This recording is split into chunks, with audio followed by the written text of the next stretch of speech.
des gens qu'il faut appeler pour leur signaler qu'on veut maintenant faire les lives. Il y en a d'autres qu'il faut écrire. S'il y a moyen d'envoyer aussi peut-être le visuel par rapport au live, je vous donne 5 minutes. Pardon? On est déjà connecté?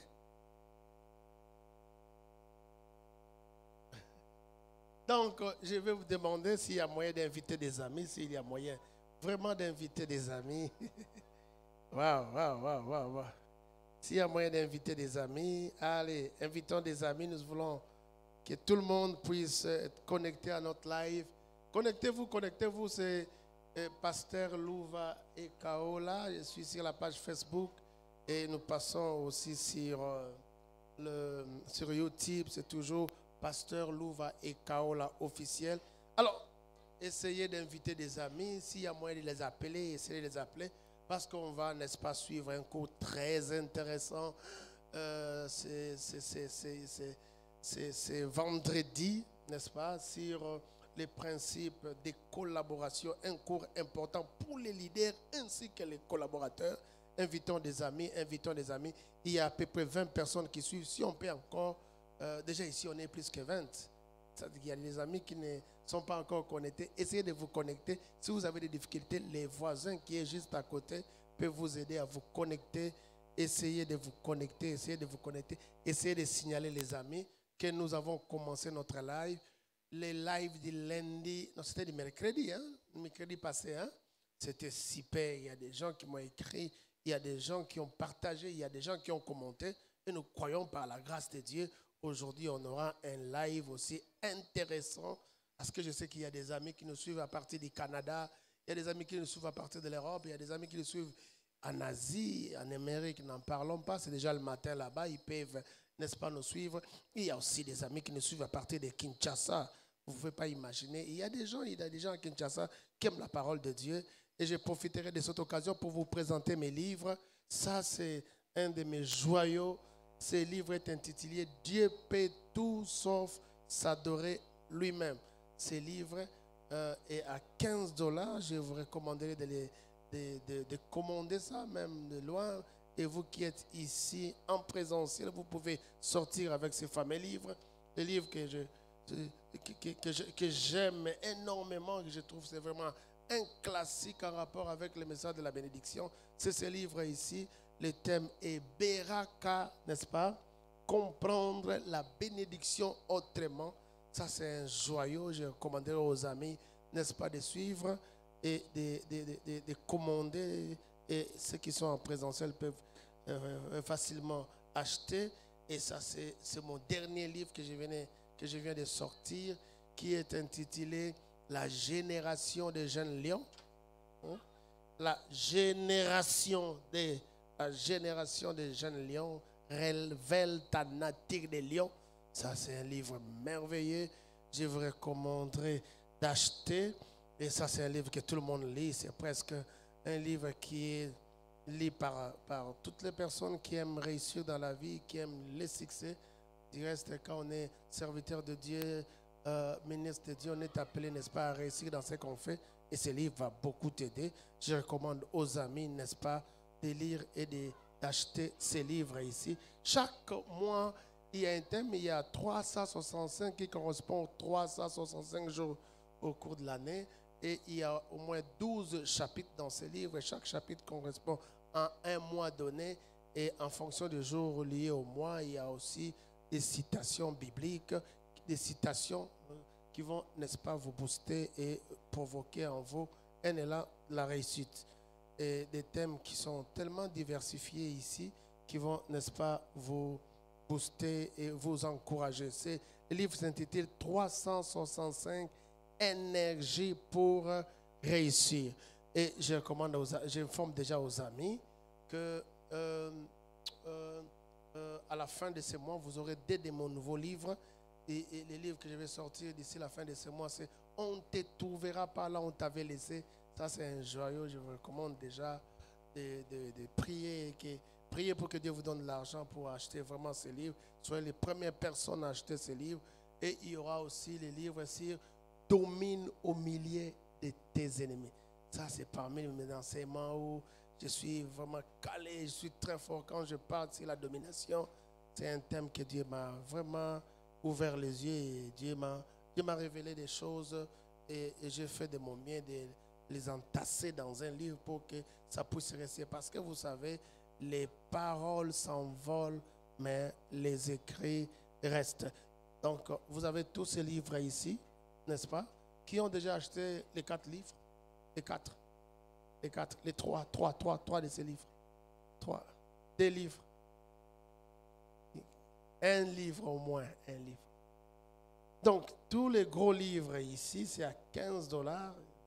On les fait à $15 ici à l'école, mais ailleurs, on les fait à $25. Et les petits livres ici à l'école, on les fait à $10. Hein, et ailleurs, on les fait à $15. Et je vais vraiment vous recommander. Pasteur Alain, tu as déjà acheté ça? Mais il faut venir acheter. Ah, tu vas acheter aujourd'hui? Ah non, il y a des gens qui vont acheter aujourd'hui. À part le pasteur Alain. Parmi les 4 livres que vous avez. Au fait, j'ai déjà sorti 6 livres. Mais ici, il y en a 4 parce que de mes premiers livres, le stock est déjà épuisé. C'est 365 vitamines sur la foi et les voleurs ne volent pas tout. Ça, c'est les livres que tout le monde aime. Et que Dieu soit béni. Est-ce nous pouvons nous lever et acclamer le Seigneur? Saluer évidemment nos amis qui nous suivent sur les réseaux. Nous pouvons les saluer et crier parce que nous, ici, il y a la vie. Je disais qu'ici, il y a la vie. Oui, ici, là, il y a la vie. Ici, là, il y a la vie. Je disais qu'ici, là, il y a la vie. Ici. Ici, là, il y a la vie. Il y a la vie. Je disais qu'ici, là, il y a la vie. Il y a la vie. Poussons des cris de joie. Oh mon Dieu. Oui. Mais poussons des cris de joie. Gloire à Dieu. C'est tellement merveilleux. Vous savez, pendant que vous poussez des cris de joie, le nombre ne fait qu'augmenter. C'est qu'il y a quelque chose qui se passe avec des cris de joie. Je comprends maintenant ce qui s'était passé lors de la tombée de la muraille de Jéricho dans la Bible. Que Dieu vous bénisse. Vous pouvez encore vous asseoir. Que le Seigneur vous bénisse. Donc, ça sont des séances portes ouvertes. Donc, nous, c'est l'école de la parole. Nous sommes presque à la fin de notre session de juillet-août. Et à la fin de chaque session, nous avons comme ça des séances portes ouvertes où nous invitons tout le monde, nos anciens étudiants, parce que c'est la 19e promotion. Et ainsi, tous ceux qui désirent, n'est-ce pas, venir suivre, il n'y a pas d'obstacle, il n'y a pas de blocage, il n'y a pas d'interdiction. On ne vous demandera pas de payer les minervales. Vous pouvez facilement venir suivre, comme il y a certains amis qui sont déjà là. Donnez-moi un amen bien. Alors, aujourd'hui, nous allons suivre ce fameux cours, principe de collaboration. Principe de collaboration. Principe de collaboration. Le lundi, le mercredi, nous avons parlé des leaders. Le cours était orienté, n'est-ce pas, sur les leaders. Dieu utilise des hommes. Dieu travaille avec des hommes. Dieu, pour bénir les hommes, il passe au travers des hommes.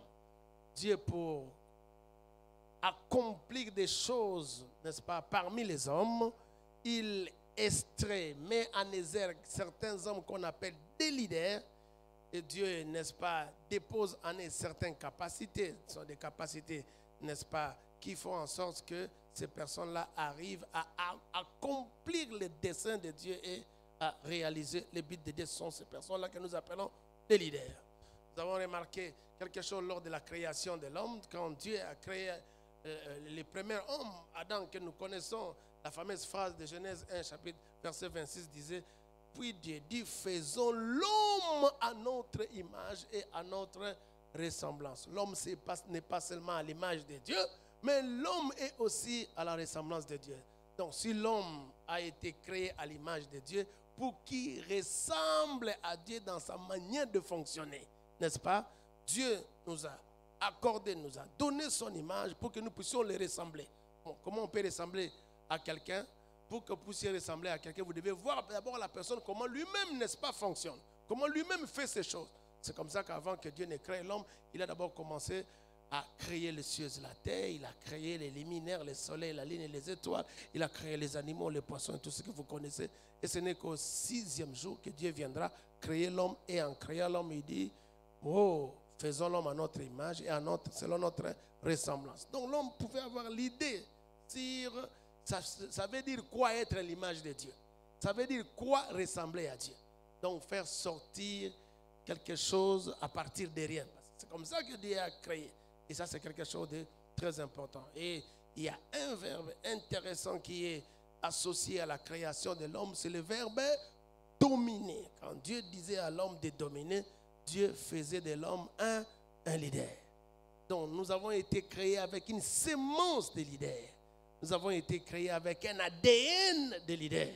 Nous avons été créés comme étant des êtres responsables, des êtres qui sont là pour régner, gouverner, influencer et impacter.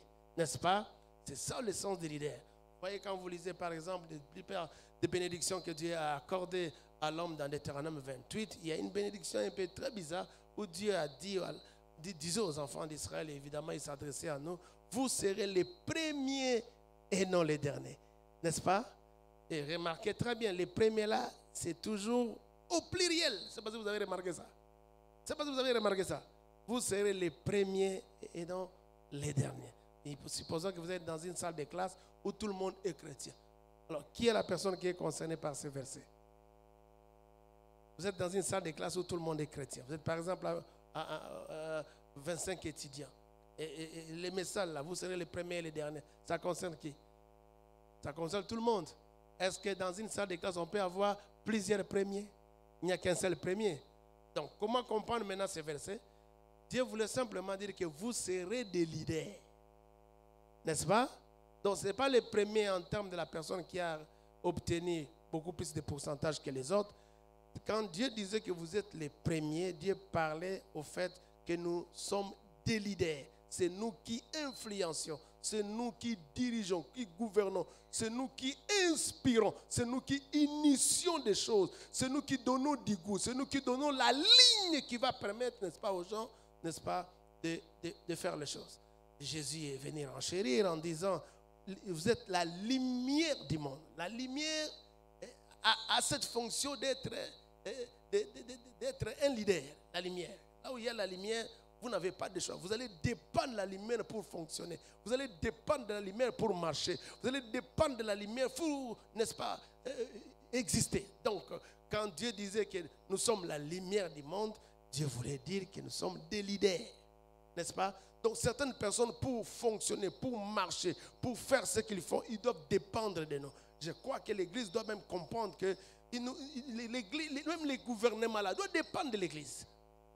Quand tu es pasteur dans une église, quand tu es collaborateur dans une église, s'il te plaît, tu dois savoir que même les membres de ton église là doivent dépendre de l'église. Ils doivent dépendre de l'église. L'église doit apprendre toutes choses.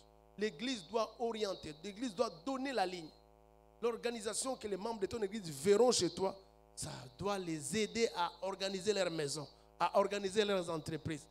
N'est-ce pas? Le DG, le PDG qui travaille chez toi, en venant à l'église, en voyant ta manière de faire les choses, ta manière de faire ton administration, de gérer ce que tu gères, le DG doit, n'est-ce pas, être influencé et voir comment il peut, n'est-ce pas, orienter même l'organisation dans son entreprise. C'est ça l'aspect d'être un leader. Et nous voulons être une église leader. Donne-moi un amen bien. Nous voulons être une église leader. Nous voulons être une église leader. Nous n'avons pas la bénédiction d'être les derniers. Nous n'avons pas la bénédiction d'être des médiocres. Nous n'avons pas la bénédiction d'être des gens superficiels. Mais nous avons, n'est-ce pas, la bénédiction d'être des leaders. Mais écoutez-moi. Et nous avons appris depuis le mercredi, quand nous avons parlé, n'est-ce pas, du leadership, que quand Dieu crée Adam, Dieu lui donne une mission. N'est-ce pas? N'est-ce pas? Oui, Adam leader.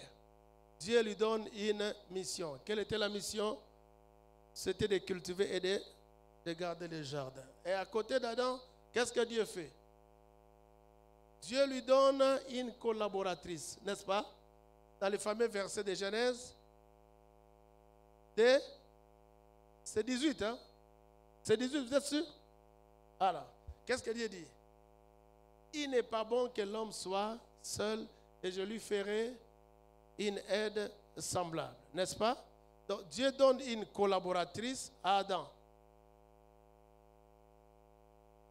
N'est-ce pas?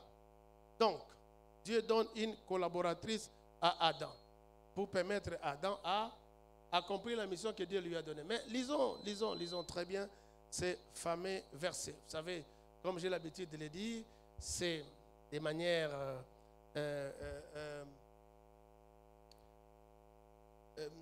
des fois, la manière avec laquelle les gens expliquent ces versets, ils lisent ça au mariage, alors que ces versets de Genèse 18 n'a rien à voir avec les mariages. Au départ, ces versets parlaient de la collaboration. Ces versets n'ont jamais parlé du mariage. Si ces versets avaient parlé du mariage, on allait dire, il n'est pas bon que l'homme soit seul, je lui ferai une femme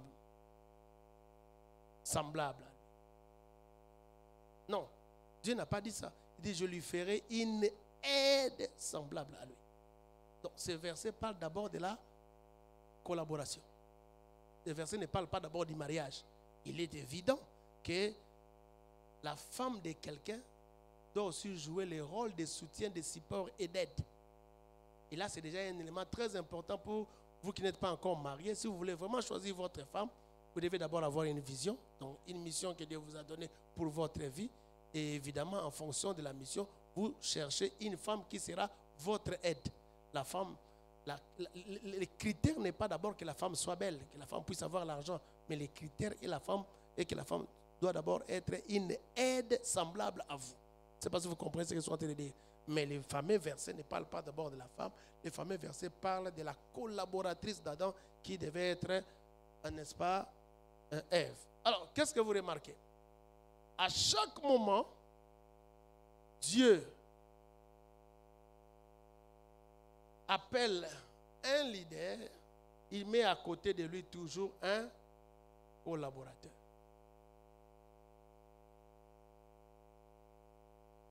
Un collaborateur. Un collaborateur. Donc, il y a leader et il y a collaborateur. Donc, le succès, la réussite dans l'œuvre de Dieu dépend maintenant de la relation entre les leaders et les collaborateurs. N'est-ce pas? Même Dieu a des collaborateurs. Même Jésus en son temps, il avait des collaborateurs. D'abord, je commencerai à parler de Dieu. Dieu qui règne depuis les temps éternels, mais lorsqu'il voulait, n'est-ce pas, lorsqu'il a créé la terre, Dieu a voulu laisser la gestion de la terre à l'homme, n'est-ce pas? Dieu, lorsqu'il a créé la terre, Dieu a laissé la gestion de la terre à l'homme. Et donc l'homme, qu'on se le dise, par rapport à la gestion de la terre, est un collaborateur de Dieu. D'ailleurs, le Nouveau Testament est venu renchérir cette pensée. Lorsque nous venons en Christ, nous devenons des co-ouvriers avec Dieu. C'est ça l'esprit depuis Genèse, où Dieu, en créant l'homme, a voulu que l'homme soit son collaborateur dans la manière de gérer la terre. Je ne sais pas si vous remarquez ça. Et quand Dieu a placé l'homme, comme lui-même avec l'homme comme collaborateur, et lorsqu'il a créé Adam, Dieu a placé Ève aussi comme sa collaboratrice. Donc nous remarquons que tout leader, pour atteindre ses objectifs, pour, n'est-ce pas, accomplir la mission que Dieu lui a donnée, a besoin de collaborateurs. Mais déjà, dans le livre de Genèse, qui est un livre de commencement, nous avons ici quelques fixations importantes en matière de collaboration. Revenons d'abord avec Dieu. Dieu, il crée l'homme comme collaborateur pour que lui règne dans les cieux et l'homme règne sur la terre. Donc l'homme est un collaborateur de Dieu. Mais lors de la création de l'homme, nous pouvons déjà avoir une idée sur les différents éléments que Dieu est en train, n'est-ce pas, de nous révéler en rapport avec la collaboration. Dieu dit, faisons l'homme à notre image et à notre ressemblance. Ça veut dire quoi? On révèle ici un premier principe d'un bon collaborateur. Un bon collaborateur doit être l'image du leader. Un bon collaborateur, premièrement, il doit être l'image du leader.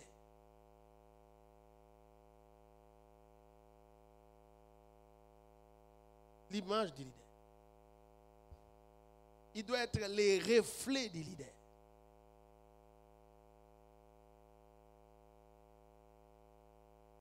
En réalité, Adam devait être un autre Dieu sur la terre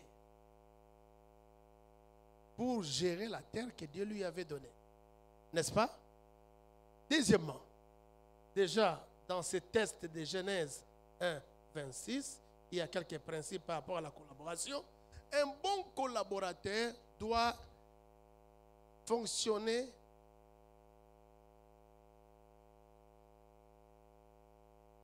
en tenant compte, n'est-ce pas, doit ressembler à son leader dans la manière de fonctionner. C'est comme ça que Dieu dit, faisons l'homme à notre image et selon notre ressemblance. Donc, le collaborateur ne doit pas seulement être l'image du leader, mais le collaborateur doit ressembler au leader dans la manière de fonctionner. N'est-ce pas? Et là, il y a déjà un problème. Parce que, des fois, dans beaucoup d'églises, vous sentez que les collaborateurs ne ressemblent pas au leader. Les collaborateurs ressemblent à autre chose. Les collaborateurs ne ressemblent pas au leader. Je suis en train de vous révéler ici que Dieu n'a pas créé que l'homme. Dieu a créé les animaux. Dieu a créé les poissons. Dieu a créé même des liminaires. Mais Dieu n'a jamais demandé à l'hippopotame de gérer la terre.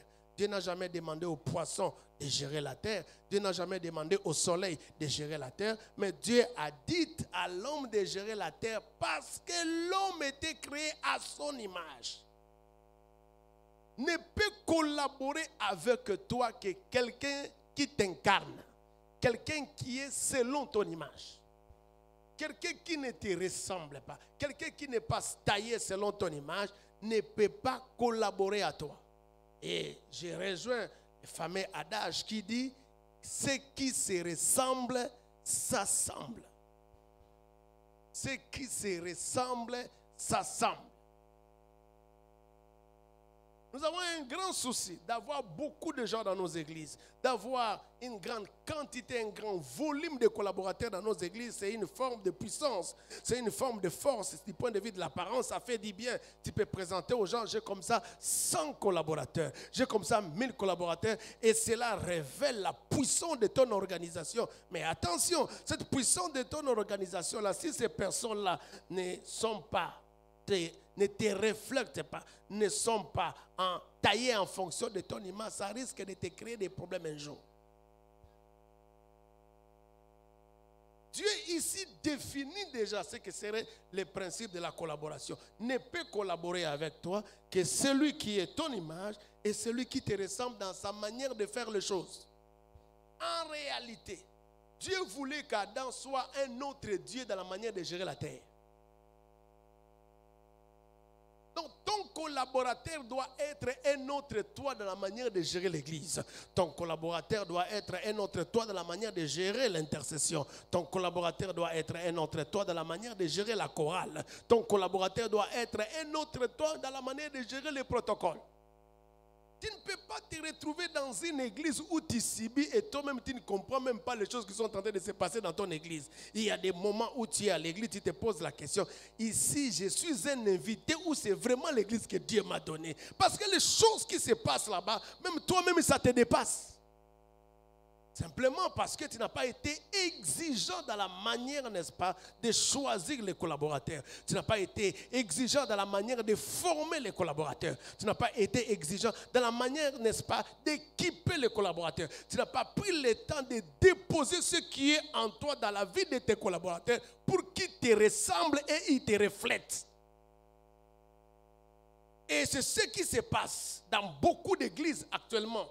Il y a beaucoup... Parce que vous ne pouvez pas réussir seul. Imaginez, Jésus le Tout-Puissant, dites avec moi Tout-Puissant.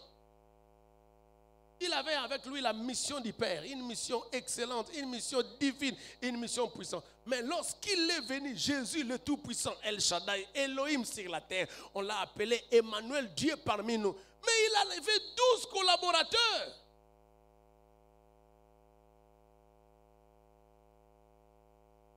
Collaborateurs.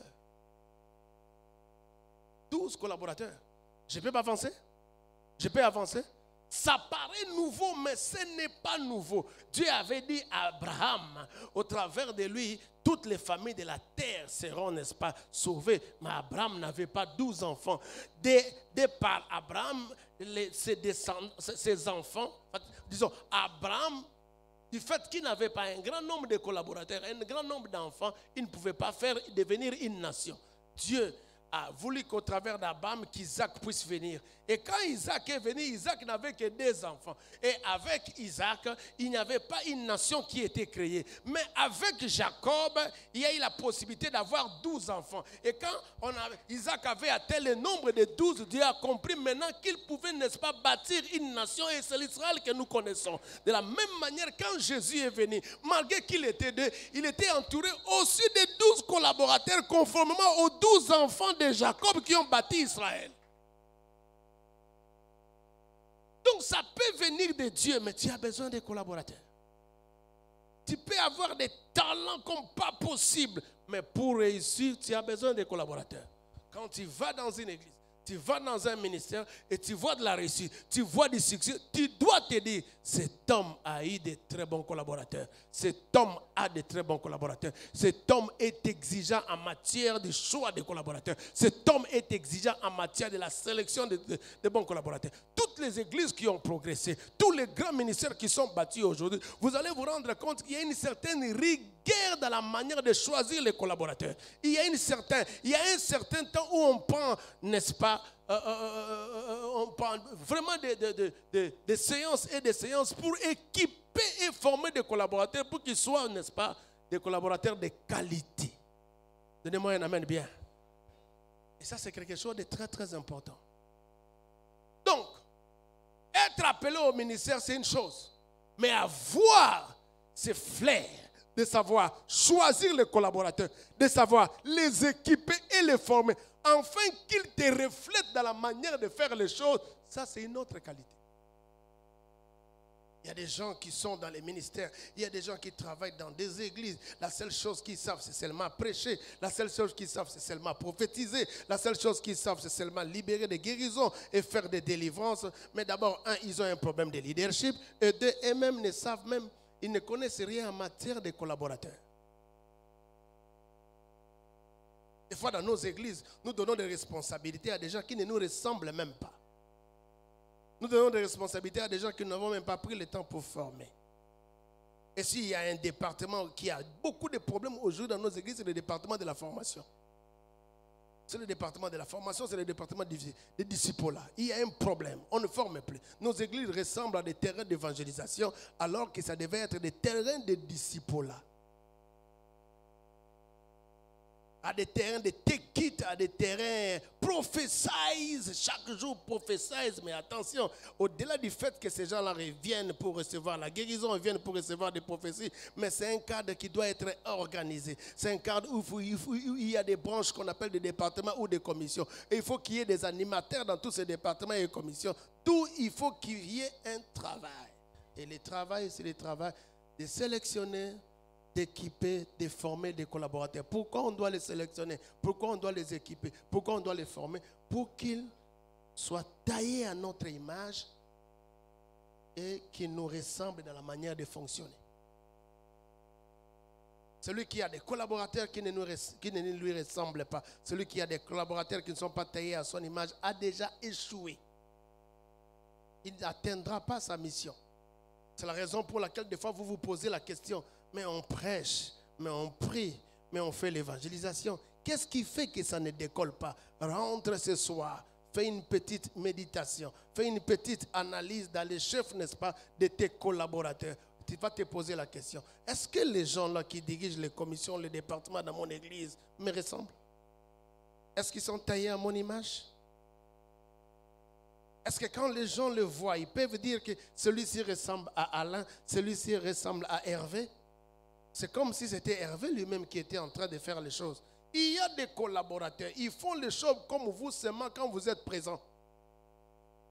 Et quand vous êtes absent, non, ils sont en train de faire des choses comme s'ils étaient les membres d'une autre église. Et il y a des fois certains collaborateurs, vous savez, aujourd'hui nous sommes dans des églises où la plupart des membres de nos églises viennent d'autres églises. Et je le disais depuis hier, c'est différent et c'est difficile aujourd'hui. Parce qu'à l'époque, quand il n'y avait pas l'Internet, parce qu'à l'époque, quand il n'y avait pas des réseaux sociaux, les membres de ton église t'écoutaient seulement toi seul. Mais aujourd'hui, quand les cultes finissent, ils ouvrent leur chaîne de télé, ils ouvrent leur télévision, ils ouvrent leur chaîne de télévision, ils ouvrent leur portable, ils sont en connexion avec d'autres ministères, avec d'autres pasteurs, avec d'autres enseignements. Vous allez vous rendre compte, la plupart de nos membres là, ils mangent plusieurs nourritures. Hein. Ils sont influencés, impactés par plusieurs leaders. Mais s'ils doivent collaborer avec toi dans l'exercice, n'est-ce pas, de ta mission ou de la vision que Dieu t'a donnée, tu dois faire en sorte que ces gens-là reflètent ton image. Que ces gens-là aussi ne puissent te ressembler dans la manière de faire. Quand tu es présent aussi, comme quand tu es absent. Il faut qu'on voit un autre louva dans l'intercession. Il faut qu'on voit un autre louva dans les protocoles. Il faut qu'on voit un autre louva dans l'évangélisation. Les choses doivent se faire comme si toi-même tu étais là. C'est ta manière de faire les choses qu'on doit voir dans la manière, n'est-ce pas, de fonctionner l'Église. Et Dieu qui est tout puissant, qui est capable de tout faire, mais il a tenu compte de ça quand il créait l'homme parce qu'il savait que l'homme allait être son collaborateur. L'homme doit être à son image et à sa ressemblance. C'est comme ça qu'il dit à l'homme de diriger. Dominer là veut dire aussi diriger. Faisons l'homme à notre image et à notre ressemblance et qu'il domine, n'est-ce pas?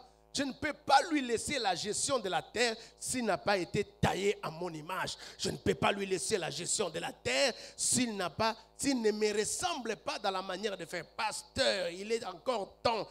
Tu ne vas pas vieillir dans l'exercice de ton ministère sans résultat. Tu ne vas pas vieillir dans l'exercice de ton ministère avec des résultats maigres. 10 ans où tu es responsable d'église, 20 ans où tu es responsable d'église, il n'y a toujours pas de résultats. Et le vrai problème aujourd'hui, Dieu est en train de te révéler. C'est au niveau de tes collaborateurs. C'est au niveau de tes collaborateurs. C'est au niveau de... Réellement, si tu as une vision, si tu, n'est-ce pas, tu as vraiment une destination, tu as une mission avec Dieu, tu dois être rigoureux par rapport au choix de tes collaborateurs. Quelqu'un qui n'a pas de bons collaborateurs a déjà échoué dans l'exercice de son ministère.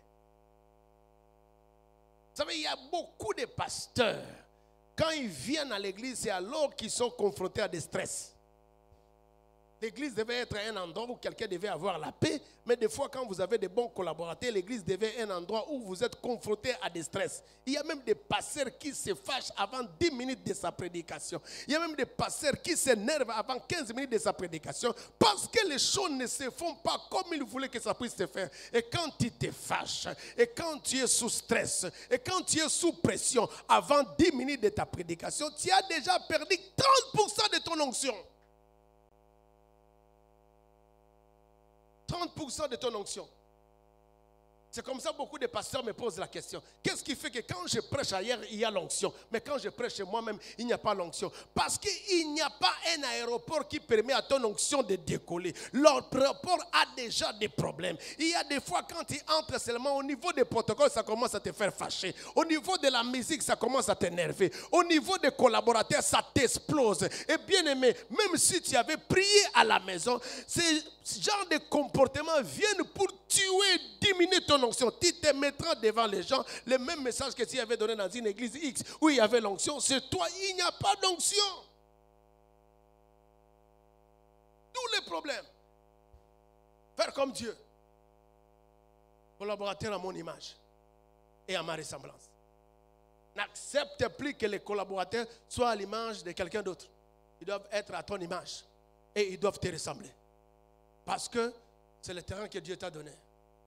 Dieu ne pouvait pas donner à Adam la gestion de la terre si Adam n'était pas créé à son image. Dieu ne pouvait pas donner à Adam la gestion de la terre si Adam n'était pas créé à sa ressemblance. Donnez-moi un amen bien. Donc comment toi, tu te permets de donner la responsabilité à un responsable, au responsable du protocole, alors qu'il n'a même pas ton image, il ne te ressemble même pas dans la manière de faire les choses, il ne voit pas les choses comme toi, il ne fait pas les choses comme toi, il ne réagit pas comme toi, il n'a pas les mêmes flairs, il n'a pas la même rigueur, il n'a pas les mêmes exigences comme toi, mais tu le laisses parce que tu te dis qu'il n'y a personne. Comme il n'y a personne, alors je lui donne. Et j'aime Dieu. Je ne sais pas si vous avez remarqué. Dieu, quand il s'est rendu compte qu'il avait besoin de collaborateurs. Et Dieu a compris qu'il ne pouvait pas ramasser des collaborateurs. Qu'est-ce que Dieu a fait? Il a créé des collaborateurs. J'ai dit que Dieu lui-même a fait quoi? Il a créé des collaborateurs. L'heure est arrivée de créer des collaborateurs. Oh mon Dieu, on dirait que je parle à quelqu'un. L'heure est arrivée de créer des collaborateurs. Si tu trouves que les collaborateurs qui sont là ne te ressemblent pas, ils ne sont pas taillés à son image, ils n'ont pas fait selon ton image, crée les collaborateurs. Donne-moi un amen bien. Donne-moi un amen bien. Crée des collaborateurs. Jésus a quitté le ciel, il est venu sans collaborateurs. Mais pendant son séjour sur la terre, sachant qu'il avait une grande mission, parce qu'attention, Jésus n'avait pas seulement la mission d'aller au ciel, il avait aussi la mission de préparer le terrain pour l'avènement de l'église. Et il savait qu'une fois il sera au ciel, il faut que des petits Jésus soient là sur la terre pour continuer l'œuvre de l'église. C'est la raison pour laquelle il a créé des collaborateurs. Pierre, c'est qui? C'est un collaborateur créé par Jésus. Jean, c'est qui? C'est un collaborateur créé par Jésus. Jacques, c'est qui? C'est un collaborateur créé par Jésus. Avant Jésus, on ne connaissait pas Jacques. Avant Jésus, on ne connaissait pas Barthélemy. Avant Jésus, on ne connaissait pas Pierre. C'est avec Jésus que Jacques a été connu. Pierre et les autres ont été connus. Et maintenant, là, ils sont des géants dans la Bible. Parce qu'il y a quelqu'un qui les a créés. Soyons des leaders qui créent des collaborateurs. Le vrai problème que nous avons, quand nous voyons un frère à Bethel qui chante bien, nous le prenons. Nous voyons un frère à Philadelphie qui modère bien, nous le prenons. Mais nous ne savons pas que ces gens-là ont été taillés selon la vision de Bethel. Ces gens-là ont été taillés selon la vision de Philadelphie. C'est comme ça que vous êtes des fois dans une église où il y a plusieurs visions qui sont en train de dominer. Quelqu'un est capable de te dire, pasteur, à Philadelphie, on ne fait pas comme ça. Bien aimé, ici, ce n'est pas Philadelphie. Ici, c'est Goshen. Ici, ce n'est pas Bible ouverte. Ici, c'est Bethléem. C'est Bethléem. Ici, c'est Bethléem. Dieu a créé l'homme à son image et à sa ressemblance. Et pourquoi il y a eu la chute? Parce que l'homme a cassé, l'homme a cassé sa communication ou sa connexion avec les leaders. Donc, même si tu as mon image sur toi, même si tu me ressembles dans ma manière de faire, pour bien continuer à travailler, tu dois garder la connexion et la communication avec moi. Aucun collaborateur ne peut agir, ne peut fonctionner de manière indépendante. Il y a des pasteurs qui sont pasteurs dans des églises où il y a d'autres pasteurs. Ça dit, on ne peut pas avoir des leaders dans une église. On ne peut pas avoir des leaders dans une église. Vous savez qu'aujourd'hui, il y a un phénomène bizarre. Il y a des églises dans une autre église. Il y a des églises dans une autre église. Oh mon Dieu, ça frustre, ça fait mal. Il y a des moments où vous-même, quand vous regardez comme ça, vous vous posez la question, Seigneur, qu'est-ce qui se passe? Parce que vous remarquez que c'est comme s'il y a plusieurs églises dans votre église. C'est comme s'il y a plusieurs leaders dans une même organisation. L'un dit A, l'autre dit B, l'autre là encore dit C. Et Vous vous dites que vous êtes leader, vous n'êtes pas leader. Bien aimé, l'église n'est pas une association parce que l'église n'est pas une entreprise. L'église, c'est l'organisme de Dieu vivant où Dieu dirige l'église au travers du leader qu'il a établi. On ne peut pas avoir plusieurs leaders dans une église parce que plusieurs leaders signifie plusieurs voix. Plusieurs leaders signifie plusieurs instructions. Plusieurs leaders signifie plusieurs orientations. Bien aimé, quand vous travaillez avec quelqu'un, vous devez l'écouter. Vous devez l'écouter. Attendez le jour où Dieu va vous placer leader. Les gens maintenant vont vous commencer à écouter, à vous écouter. Tout ce qui se fait dans une église, c'est en rapport avec la vision du leader. Je suis désolé, mais c'est comme ça que Dieu fonctionne. Je disais que je suis désolé, mais c'est comme ça que Dieu fonctionne. Est-ce que je peux parler à quelqu'un? Mon Dieu, il y avait quelque chose qui s'était passé à l'église, dans l'église primitive. Il y avait un diacre qui s'appelait Philippe. Cet homme-là avait des dons spirituels inouïs. Cet homme-là avait des signes surnaturels incomparables. Cet homme-là a fait même des choses que Pierre n'a pas fait. Il était capable de disparaître d'une ville à une autre. Pierre n'a jamais fait ça. Un jour, il s'est présenté à Samarie et vous savez, il a tellement accompli des miracles que le plus grand magicien de Samarie est devenu son disciple.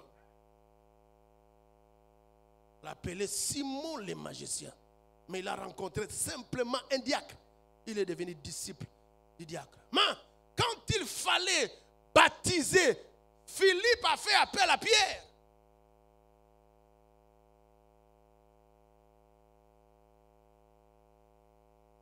Philippe a fait appel à Pierre.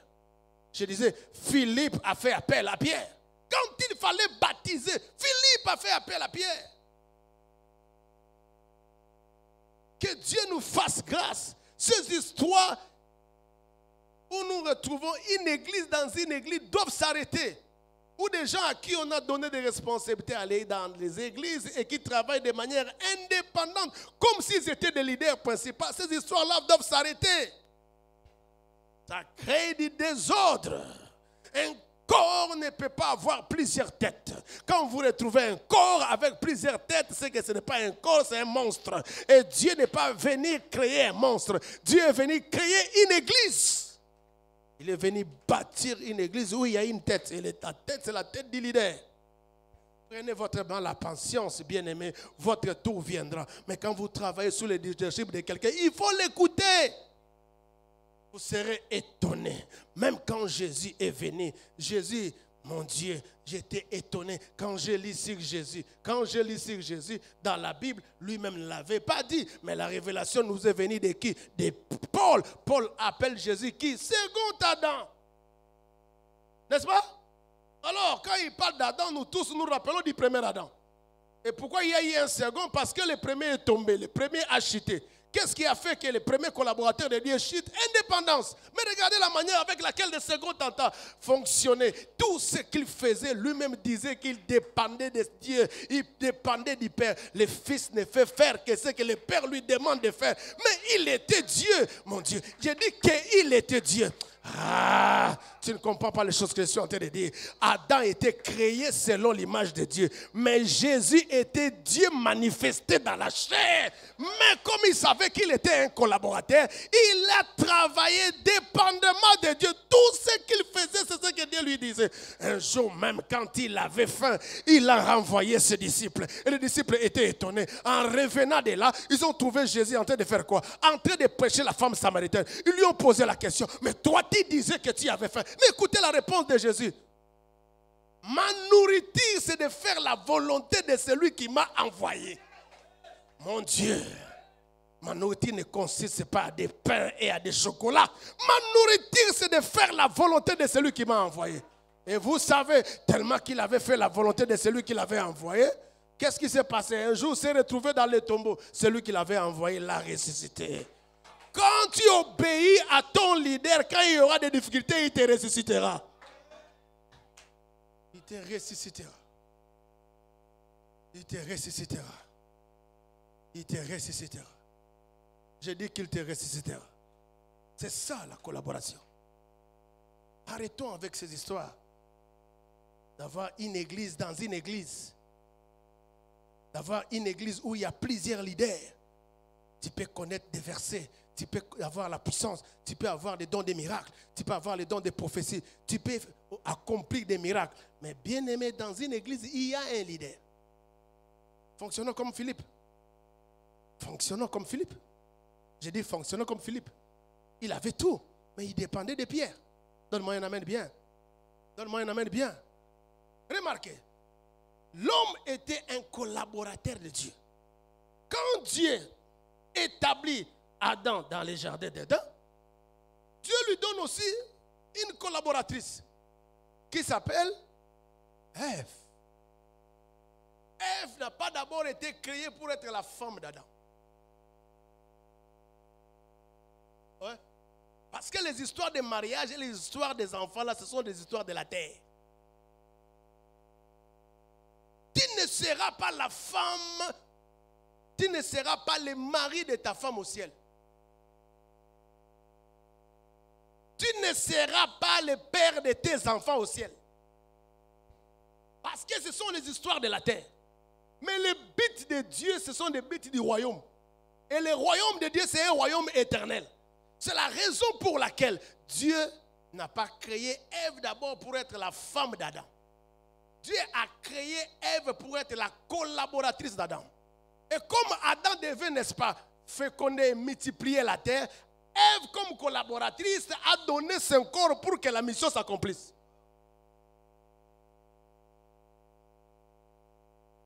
Et ça, c'est quelque chose de très important dans la collaboration. Un collaborateur doit être capable de donner tout ce qu'il y a pour que la mission puisse s'accomplir. Sauf péché. Est-ce que je peux parler à quelqu'un? Jésus devait prêcher la foule. Il devait prêcher la foule, mais il avait un problème. À l'époque, il n'y avait pas de micro. À l'époque, il n'y avait pas de baffles. À l'époque, il n'y avait pas de sonorisation. Et qu'est-ce qui s'est passé? Lorsqu'il marchait, la foule ne faisait que le suivre et c'était le matin. Qu'est-ce que Jésus a dit? Il a dit à Pierre, cède-moi un peu ta barque. Jésus a utilisé la barque de Pierre comme une tribune, comme un podium où il pouvait prêcher. Il a prêché. Beaucoup de gens étaient touchés par la parole de Dieu. Jésus s'est rendu compte que Pierre était un très bon collaborateur. Il a cédé sa barque pour que l'œuvre puisse s'accomplir. De vrais collaborateurs cèdent leur barque pour que l'œuvre puisse s'accomplir. Les vrais collaborateurs ne se disent pas qu'ils sont exploités. Ils cèdent leur barque pour que l'œuvre puisse s'accomplir. Ils ne se disent pas qu'on est tenté de les manipuler. Ils cèdent leur barque pour que la mission soit accomplie. Pourquoi? Parce que les collaborateurs sont créés à ton image et à ta ressemblance. Cela veut dire quoi? Avec les anges, avec les anges, Dieu avait remarqué qu'il y avait un problème. Les anges ne sentaient pas ce que Dieu sentait. Avec les animaux, Dieu a remarqué qu'il y avait un problème. Les animaux ne sentaient pas ce que Dieu sentait. Mais avec l'homme, Dieu a remarqué qu'il y avait une opportunité. Parce qu'il a été créé à l'image de Dieu, l'homme peut sentir ce que Dieu sent. Un vrai collaborateur peut sentir ce que le leader sent. Il peut sentir la vision des leaders. Il peut sentir les difficultés des leaders. Il peut sentir la mission des leaders. Il peut sentir le stress des leaders. Il peut sentir la peur des leaders. Parce qu'il a été créé selon l'image des leaders.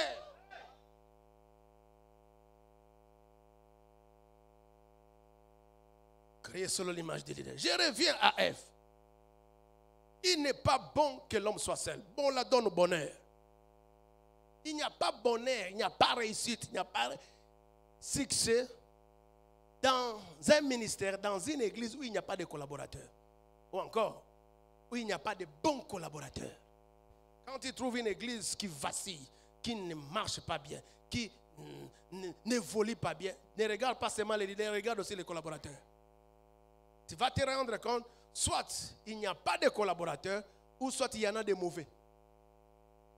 C'est pourquoi Dieu a dit, il n'est pas bon que l'homme soit seul. Je lui ferai, je répète, je lui ferai. Je dis, je lui ferai. Je lui ferai, c'est Dieu. Je lui ferai une aide semblable à lui. Là, ça commence à devenir intéressant.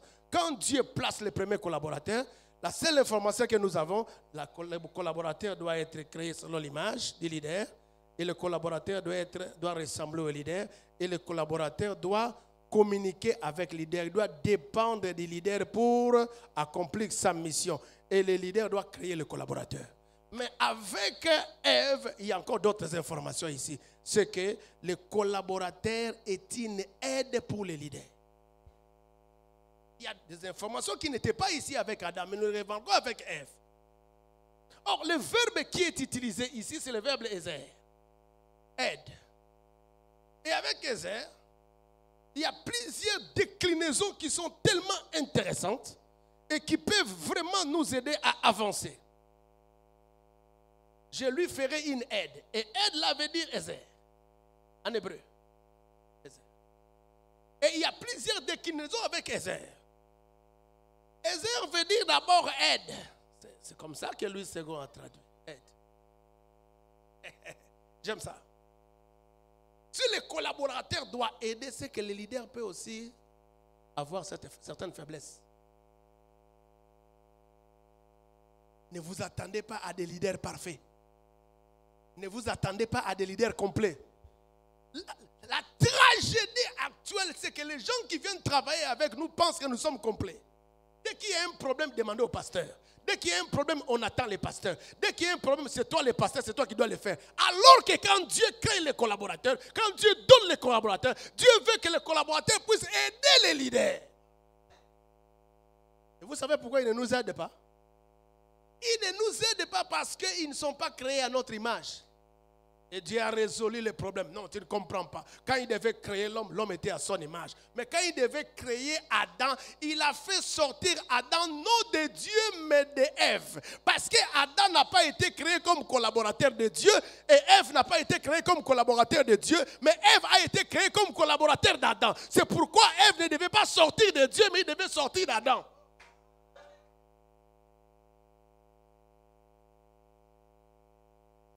Ève ne devait pas sortir de Dieu. Ève devait sortir d'Adam. Parce que Ève a été créée comme collaborateur d'Adam. C'est comme ça. La plupart de nos collaborateurs ne peuvent pas nous aider. Parce qu'ils ne sont pas sortis de nous. Le fait que Ève est sortie d'Adam, il peut sentir ce que Adam sent. Le fait que Ève est sortie d'Adam, il peut comprendre ce que Adam comprend. Le fait que Ève est sortie d'Adam, il peut avoir les mêmes frustrations, les mêmes pressions qu'Adam est en train d'endurer. Parce que Ève est sortie d'Adam.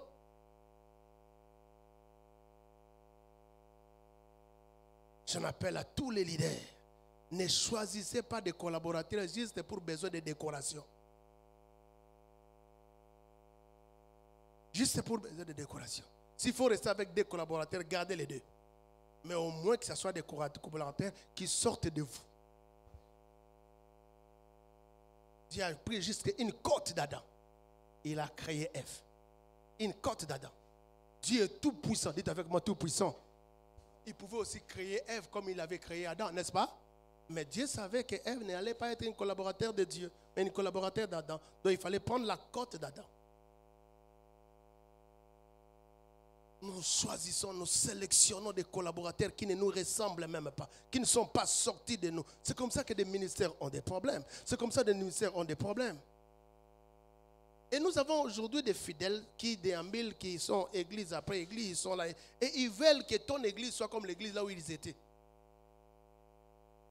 Ton église fonctionne comme l'église là où ils étaient. Et c'est ce qui crée des problèmes. Et comme nous sommes dans le défi de la croissance, dans le défi du nombre, et dans les défis de la décoration, alors on n'a pas de choix. On place des gens à gauche et à droite sans tenir compte, n'est-ce pas, des réels besoins de l'église. Et c'est ça qui nous crée des problèmes. Je reviens encore. Donc, Ève est sortie d'Adam. Ève est sortie d'Adam. Il est sorti d'une des côtes d'Adam. C'est pourquoi Ève ne pouvait qu'aider Adam. Les collaborateurs qui sortent de toi peuvent t'aider parce qu'ils comprennent, ici, le Père aime ceci. Ils peuvent sentir même certaines choses avant que vous leur demandez de faire. Ils peuvent même sentir certains besoins avant que vous leur proposez. Parce qu'ils sont tellement sortis de vous et ils vous connaissent. Ils vous connaissent. Ils vous connaissent. Donc, Ezer veut dire aide. Ne travaillez pas avec les leaders en pensant que les leaders sont des êtres complets. Oui, ils ont un don, ils ont des capacités, ils ont la vision, mais ils ont besoin de l'aide. Ils ont besoin de l'aide. ils ont besoin de l'aide. En réalité, un collaborateur vient proposer son aide au leader. Et ce n'est pas au leader de lui demander, parce que c'est déjà une aide.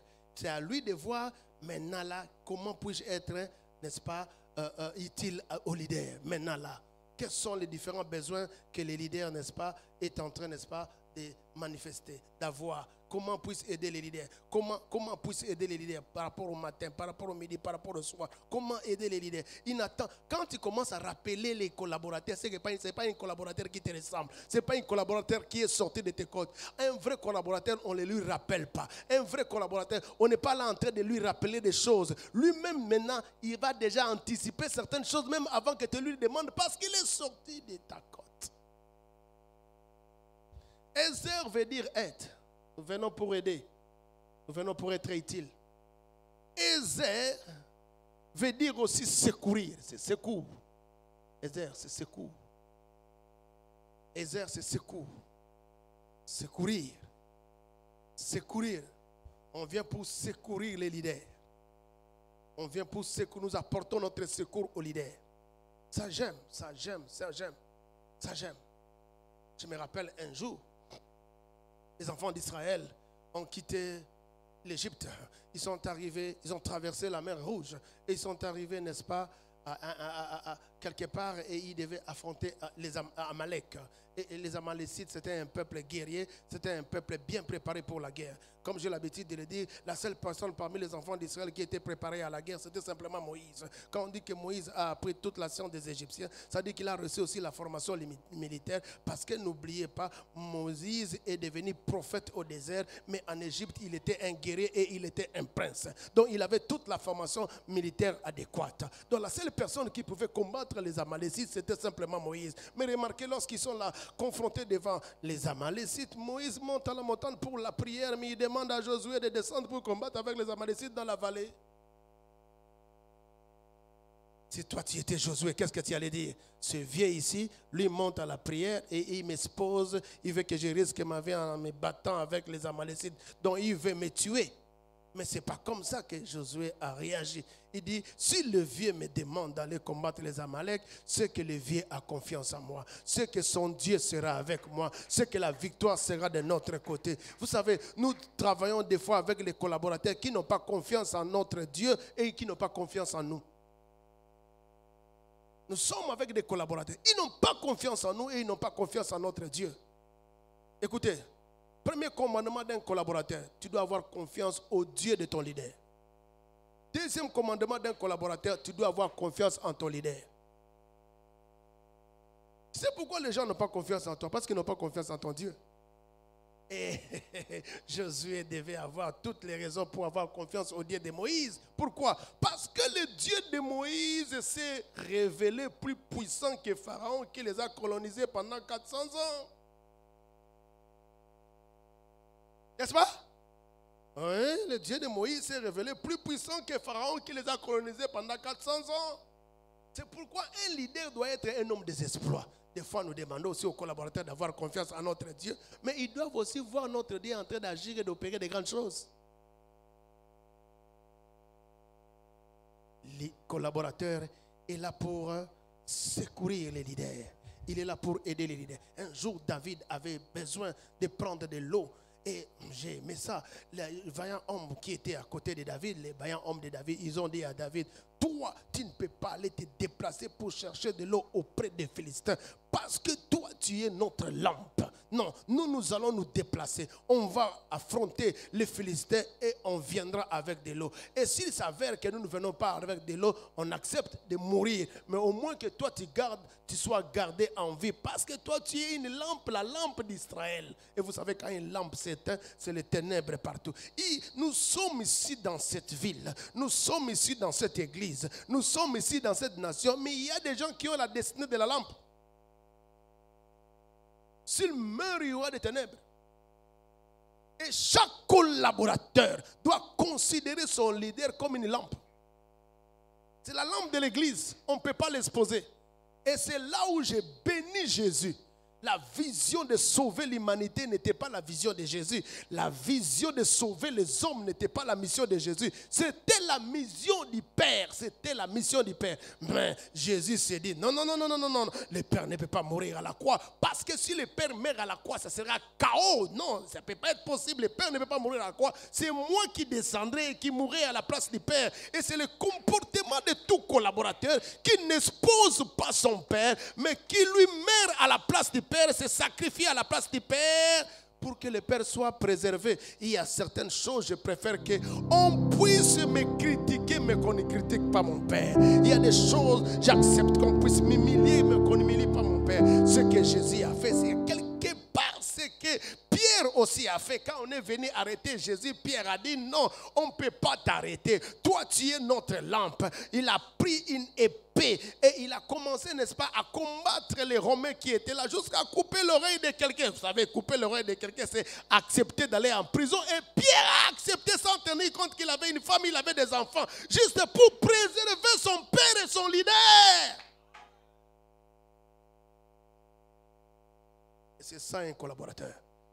Ne soyons pas des collaborateurs qui exposent les leaders. Ne soyons pas des collaborateurs qui exposent les leaders. Il y a des collaborateurs dans cette ville qui exposent les leaders. Les gens connaissent certaines failles des leaders au travers de lui, connaissent certains péchés des leaders au travers de lui. Ce sont des collaborateurs. Quand ils parlent des leaders, vous allez même me poser la question, est-ce que c'est vraiment son collaborateur? Écoutez, dans une église, si les païens critiquent les pasteurs, certaines personnes auront des réserves.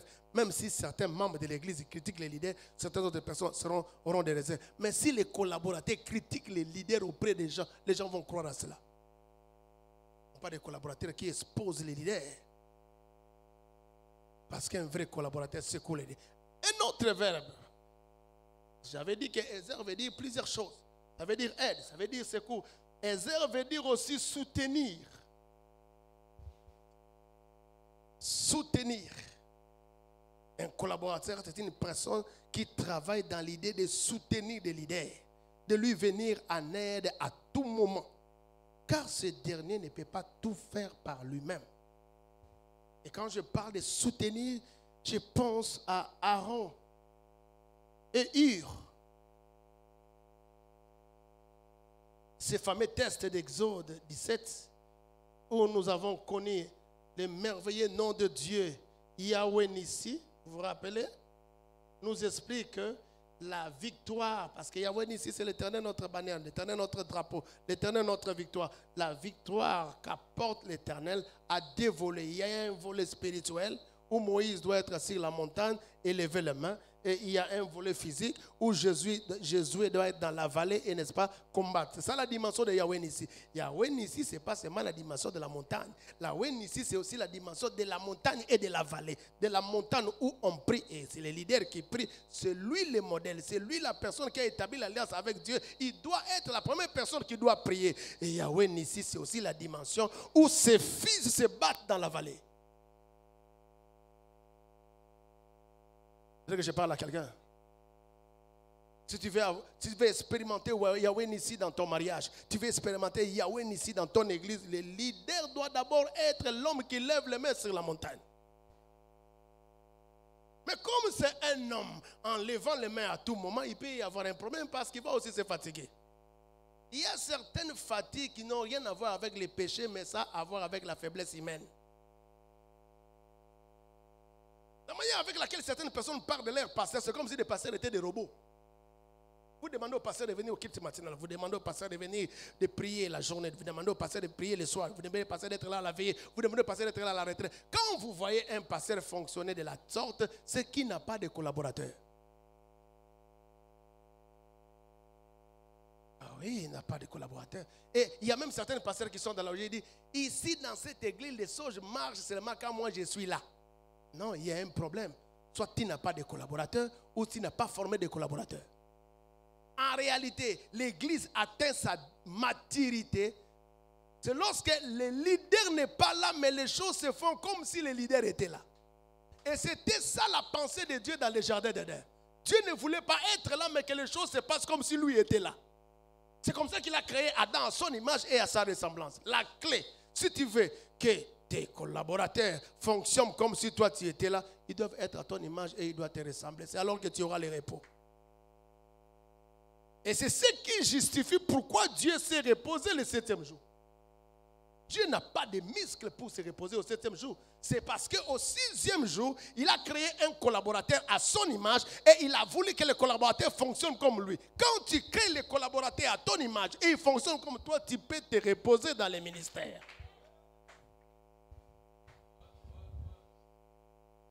Tu peux te reposer dans les ministères. Donc, Moïse était sur la montagne, il était en train de prier, en levant les mains. À un certain moment, Moïse s'est fatigué. J'ai aimé quelque chose. Aaron et Hur, ils ont aidé Moïse à lever les mains. Parce que le principe spirituel de la victoire était simple. La position des mains de Moïse, c'est ce qui déterminait la victoire. Ce ne sont pas seulement les mains de Moïse. Ce ne sont pas seulement, n'est-ce pas, la vie de prière de Moïse, mais c'était la position des mains. Les mains devaient être toujours levées. Et j'aime la spiritualité d'Aaron et Hur. C'est vrai qu'Aaron, c'est quelqu'un que nous critiquons tous les jours parce qu'il a permis, n'est-ce pas, que les enfants d'Israël fabriquent les veaux d'or. Mais attention, au début, Aaron n'était pas comme ça. Aaron était un homme spirituel. Aaron et Hur pouvaient dire à Moïse, non, gars, tu es fatigué, laisse-nous aussi élever les mains. Un vrai collaborateur ne remplace pas les leaders. Mais un vrai collaborateur aide les leaders à bien faire son travail. Un vrai collaborateur ne profite pas des faiblesses des leaders pour établir son trône. Un vrai collaborateur, quand les leaders ont des problèmes, il laisse les leaders sur son trône et il l'aide à relever de ses faiblesses. C'est ça un vrai collaborateur. Aaron et Hur n'ont pas profité de la faiblesse de Moïse pour établir leur trône. Ils se sont dit non, je suis Aaron, je suis Hur. J'ai de la force. Pendant que Moïse est fatigué, je peux lever les mains et être plus endurant que Moïse. Mais le vrai problème, Dieu n'a pas établi une alliance avec moi.